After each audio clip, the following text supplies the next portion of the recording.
अध्यक्ष महोदय, यासोबत कृषीच्या संदर्भातले काही मुद्दे या ठिकाणी मांडण्यात आले. काय दिलं रे बाबा? विशेषतः कर्जमाफीच्या संदर्भात बरीच चर्चा या ठिकाणी झाली. पहिल्यांदा तर अध्यक्ष महोदय, आपल्याला याची कल्पना आहे की कर्जमाफी हा एक परिस्थितीची आवश्यकता म्हणून आपण करतो. कुठल्याही कर्जमाफीने शेतकरी कधी श्रीमंत झाला नाही, तो होऊ शकत नाही.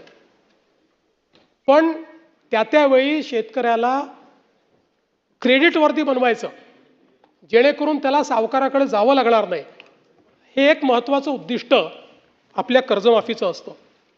आणि मी पुन्हा एकदा सांगतो की आम्ही विधानसभेच्या निवडणुकीच्या वेळी हा शब्द दिला होता, आम्ही कर्जमाफी करू. खरं म्हणजे आम्ही 2029 पर्यंत थांबू शकलो असतो, कारण सगळ्या निवडणुका जिंकलो आहेत आम्ही, कुठल्या निवडणुका बाकी नाही आहेत. पण आम्ही तसं केलं नाही. आम्ही ठरवलं की शेतकरी अडचणीत असेल तर त्याला कर्जमाफी दिली पाहिजे, आणि कर्जमाफीचा निर्णय आपल्या सरकारने केला. आता याच्यामध्ये आपण काय काय केलं तर कर्जमाफी असेल, एकवेळ समझोता असेल, प्रोत्साहनपर लाभ असेल. खरं म्हणजे एक गोष्ट मला अजून लक्षात आणून दिली पाहिजे की या कर्जमाफीच्या व्यतिरिक्त दरवर्षी हे सरकार आहे महायुतीचं 25,000 कोटी रुपये वीज माफीची देतं शेतकऱ्यांना. 25,000 कोटी रुपये दरवर्षी. हे पैसे भरावे लागतात, हे माफ नाही होत, हे भरावे लागतात दरवर्षी. पहिल्या वर्षी 20,000 कोटी, 22,000 कोटी, 25,000 कोटी हे पैसे आपण भरतो. आणि एकूण जर आपण कृषी विभागाचा आजचा आउटले बघितला, सगळं मिळून वेगवेगळ्या योजना आणि देणारा सबसिडी, तर तो 95,000 कोटी रुपयाचा आहे. 95,000 कोटी रुपये. आणि हा कर्जमाफीचा निर्णय आपण घेतला.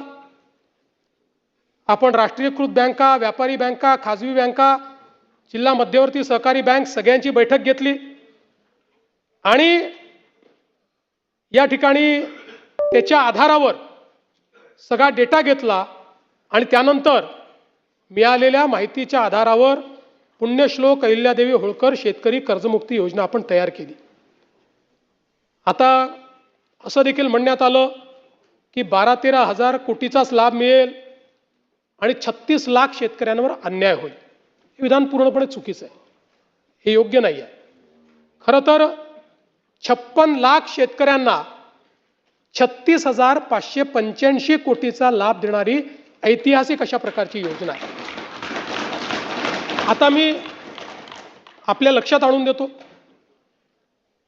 आपल्या काळामध्ये महात्मा ज्योतिराव फुले शेतकरी कर्जमुक्ती योजना तयार झाली होती. यामध्ये केवळ अल्पमुदत पीक कर्ज आणि पुनर्गठित कर्जासाठी 2 लाख रुपयापर्यंत ही योजना तयार केली होती. मात्र पुण्यश्लोक अहिल्यादेवी होळकर मध्ये आपण 2 लाखापेक्षा जास्तही ज्यांची थकबाकी आहे त्यांनाही 2 लाखापर्यंत देतोय. आपल्या योजनेत 2 लाखावर 1 रुपया जरी वर असेल तरी त्याला कर्जमाफी मिळालेली नाही. इथे 2 लाखाच्या वर असेल तरी त्याला आपण ती कर्जमाफी देणार आहोत. आणि आपण जर बघितलं तर महात्मा ज्योतिराव फुले शेतकरी कर्जमाफी योजना जी आहे याच्यामध्ये 32 लाख शेतकऱ्यांना त्या ठिकाणी लाभ मिळाला होता.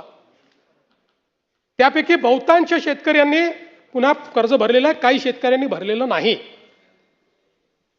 आणि म्हणून आपण ज्यावेळेस कर्जमाफीच्या संदर्भात निर्णय करायला घेतला त्यावेळी आपण एक प्रवीण परदेशींची कमिटी तयार केली होती. आणि या कमिटीला आपण काही लॉंग टर्म, काही शॉर्ट टर्म अशा पद्धतीनं काही सूचना द्यायला सांगितल्या होत्या. त्यामध्ये सूचना देत असताना काही लॉंग टर्मच्या दिल्या, काही शॉर्ट टर्मच्या दिल्या. पण एक गोष्ट प्रकर्षाने त्यांनी मांडली. खरं म्हणजे बोलताना रोहितजींच्या ते लक्षात आलं नाही. ते असं म्हणाले की नैतिकतेवर शेतकऱ्यांच्या प्रश्न नैतिकतेवर नाही, त्यांनी त्या ठिकाणी जे मांडलं आहे महाराष्ट्र एकमेव राज्य आहे की ज्या राज्यामध्ये 17 मध्ये कर्जमाफी, 20 मध्ये कर्जमाफी, 26 मध्ये कर्जमाफी, असं कुठेच झालं नाही. त्यांनी चिंताही मांडलेली आहे की बँकिंग सिस्टीमचं काय होईल. बँकेमध्ये कर्ज परत करण्याची जर म्हणजे असं एक शेतकरी प्रामाणिकच आहे, पण जर माहिती आहे की दरवर्षी सरकार करणारच आहे, तर मग वाट पाहतो माणूस, कशाला भरायचं बाबा कर्ज, खरंच करतायत का हे. आणि म्हणून त्यांनी इन्स्टन्सेस मांडले आहेत की कशा पद्धतीनं बँकांची परिस्थिती खराब होते. आणि म्हणून त्यांनी हे सांगितलं की काहीतरी डिस्टन्स ठेवा. ज्या लोकांनी कर्जमाफी मिळवली आत्ता नुकतीच किंवा मागच्या कर्जमाफी योजनेत, त्या लोकांना जर पुन्हा कर्जमाफी त्यातले जर काही झाले असतील तर त्या ठिकाणी तुम्ही एक विविक्षित रक्कम त्याकरता भरा. पहिल्यांदा तर त्यांनी सांगितलं की तुम्ही त्यांना त्यात घेऊच नका, नाहीतर बँकिंग सिस्टीम कोलॅप्स होईल. पण मग त्यांनी सांगितलं की विविक्षित रक्कम भरा, काही रक्कम त्यांना भरू द्या, म्हणजे मग या ठिकाणी बँकिंग सिस्टीम चालेल. आता मुश्रीफ साहेब या ठिकाणी आहेत. मुश्रीफ साहेब आमच्या मंत्रिमंडळाच्या बैठकीत रोज सांगायचे की लवकर तारीख घोषित करा, कोणी कर्जच भरत नाही. आमच्या कोल्हापूर बँकेमध्ये रेग्युलर कर्ज भरणारे लोक होते, पण कोणी कर्जच भरत नाहीये. तारीख घोषित झाली, बरोबर भरले सगळ्यांनी, नंतरच्या लोकांनी कर्ज, आणि पुन्हा त्या बँकेची परिस्थिती. आज तुम्ही बघा नागपूरची आमची बँक, 90% नागपूरची बँक मागच्या घोट्यात बुडली. आज शेतकऱ्यांच्या तुलनेत सगळ्यात कमी जर कर्ज कुठे मिळत असेल तर ते नागपुरात मिळतं, कारण बँक नाही आहे. जिथे जिथे बँका बुडल्या त्या त्या ठिकाणी ही परिस्थिती तयार झाली. आणि म्हणून आपल्याला शेतकऱ्याला तर कर्जमाफी द्यायचीच आहे, पण सोबत बँकिंग सिस्टीम करता काही शिस्त लावणं हे देखील गरजेचं आहे. म्हणून अशा पद्धतीची शिफारस ही त्यामध्ये आली. आता मी तुम्हाला पुन्हा सांगतो की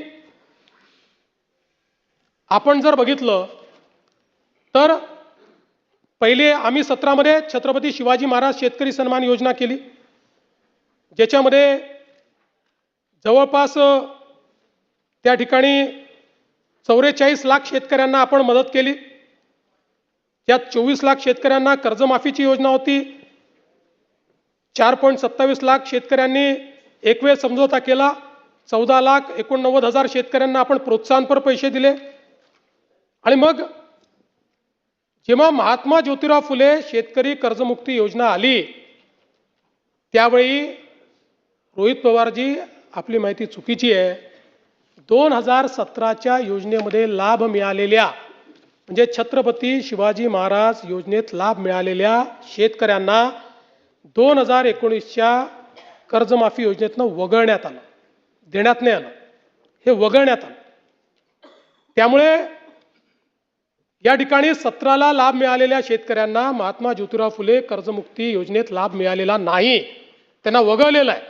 म्हणून आपल्याला मिळालेली माहिती वस्तुस्थिती दर्शक नाही आहे. एवढंच नाही, 2008 साली देशामध्ये कर्जमाफी झाली, त्यानंतर 9 मध्ये आपण आणली महाराष्ट्रामध्ये, 8 नंतर. आता 9 मध्ये देखील आपण ज्यावेळेस आणली त्यावेळेस 8च्या माफीमध्ये जे समाविष्ट होते त्यांना आपण वगळलं आणि इतरांना आपण 20,000पर्यंत त्या ठिकाणी मदत केली. मर्यादा जी होती ती 20,000ची मर्यादा होती. जवळपास 34 लाख शेतकऱ्यांना 4,000 कोटी रुपये आपण 2009 साली दिले होते. आणि म्हणून हे काही पहिल्यांदा झालेलं नाही आहे.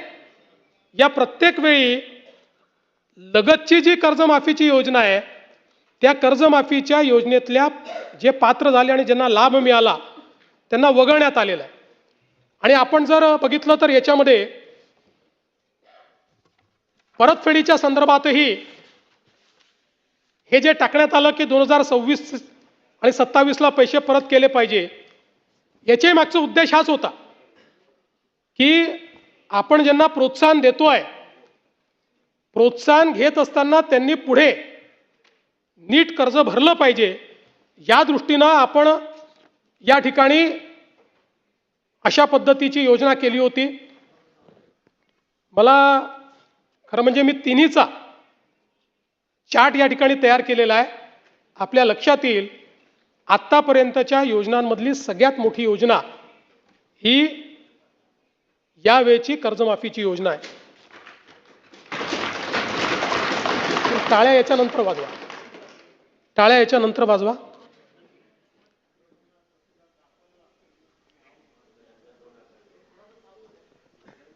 सातत्याने या संदर्भात अटी शर्ती आहे तशी मागणी होत होती. आज जवळपास आमच्या रणधीर सावरकरांच्या नेतृत्वात महायुतीचे सर्व आमदार मला भेटले आणि त्यांनी सगळ्यांनी मागणी केली की ही 50,000ची अट तुम्ही काढून टाका. त्यावेळी त्यांनाही मी आकडेवारी दाखवली. मी त्यांना हे सांगितलं की अट काढल्याने आमच्यावर 3-4 हजार कोटीचा भुर्दंड येईल. फार येईल असं नाही, 4,000 कोटीचा येईल, 5,000 कोटीचा येईल.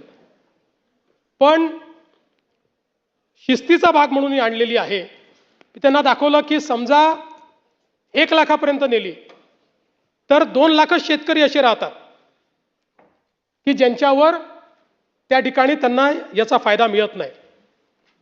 पण तरी देखील सगळ्यांचं मत होतं की 2 लाख शेतकरी का सोडता. केवळ त्याच्याकरता शेतकऱ्यांमध्ये अशी भावना होईल की कोणाला ठेवलं आणि कोणाला वगळलं. त्यामुळे मी आर्थिक शिस्त सांगत होतो आणि ते लोक मला हे सांगत होते की आपण व्यापक विचार केला पाहिजे आणि शेवटी लोकशाही आहे. त्यामुळे लोकशाहीमध्ये त्यांचा व्यापक विचार मी मान्य केला. आणि आता हे जे महात्मा फुले कर्जमाफी योजनेतले जे लोक होते ज्यांना 50,000 रुपयापर्यंत आपण म्हटलं होतं त्यांनाही 2 लाखापर्यंत कर्जमाफी झाली.